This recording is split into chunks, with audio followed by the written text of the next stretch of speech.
Deservingness அப்படின்னா யாருடைய வேலை? அது மாஸ்டருடைய வேலையா, ஹைரார்கியோட வேலையா அப்படின்ட்டு எனக்கு ஒரு கேள்வி என்னுடைய எண்ணத்தில் ஓடிது. இது ஆக்சுவலாக ரொம்ப சுலபமான பதில், நம்ம எல்லாருக்குமே தெரியும். இந்த டிசர்விங்னஸ்ன்றது ஆக்சுவலாக பார்த்தீங்கன்னா நம்மளுடைய வேலை. இந்த டிசர்விங்னஸை கிரியேட் பண்ணுவதற்கு பல வழிகள் இருக்குது. எப்போப்பெல்லாம் இந்த டிசர்விங்னஸ் ஒரே ஒரு இதை கிரியேட் பண்ணி அது பர்மனெண்ட்டாக அப்படியே இருக்கிறது இல்லை. எப்படி ஒரு பரீட்சை பாஸ் பண்ணி அடுத்த ஸ்டாண்டர்ட் போகிறோமோ, அடுத்த ஸ்டாண்டர்டில் திரும்பி நம்ம படிக்கணும். திரும்பி 3ஆம் கிளாஸ் போனோன்னா, இல்லை 2ஆம் கிளாஸ் பாஸ் பண்ணிட்டு 3ஆம் கிளாஸில் ஆட்டோமேட்டிக்காக பாஸ் பண்ண மாட்டோம். அங்கே படிக்கணும்.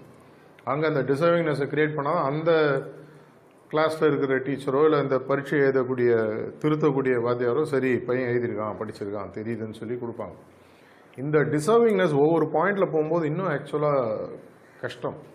ஏன்னா நமக்கு என்ன ஆகுன்னா, ஒரு மனசில் வந்து ஒரு இது வந்துடும், சோம்பேறித்தனம் வந்துடும், இல்லை போரும்னு நினைப்போம். எப்பேற்பட்ட முனிவர்களுக்கே கஷ்டமான விஷயம், நான் எப்படி ஈஸியாக பெற்றுட முடியும், கொஞ்சம் மெதுவாக எடுத்துப்போம் அப்படின்ற ஒரு எண்ணம் நமக்கு வரக்கூடும். இப்படி போகும்போது என்ன ஆகுனா, அங்கங்கே இந்த ஸ்டாக்னன்சி வரும்.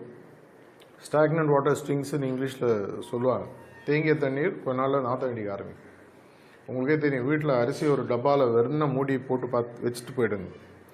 ஒரு 4-5 நாள் ஒன்றும் ஆகாது. 5ஆவது நாள் 6ஆவது நாள் மெதுவாக புழுக ஆரம்பிச்சிடும். எதுவுமே ஒரே இடத்துல தொடர்ச்சியாக ரொம்ப நாள் இருக்கக்கூடாது. செல்வமாக இருக்கட்டும், அறிவாக இருக்கட்டும், நம்மளுடைய ஆன்மீக முன்னேற்றமாக இருக்கட்டும், இது எல்லாமே வந்து நம்ம வேற யாருக்காவது அதை பிரயோகிக்கும் பொழுது தான் அந்த ஃபோர்ஸ் கிரியேட் ஆகுது அந்த பாயிண்டில். அதன் மூலமாக தான் அந்த மூமெண்ட் ஜென்ரேட் ஆகுது.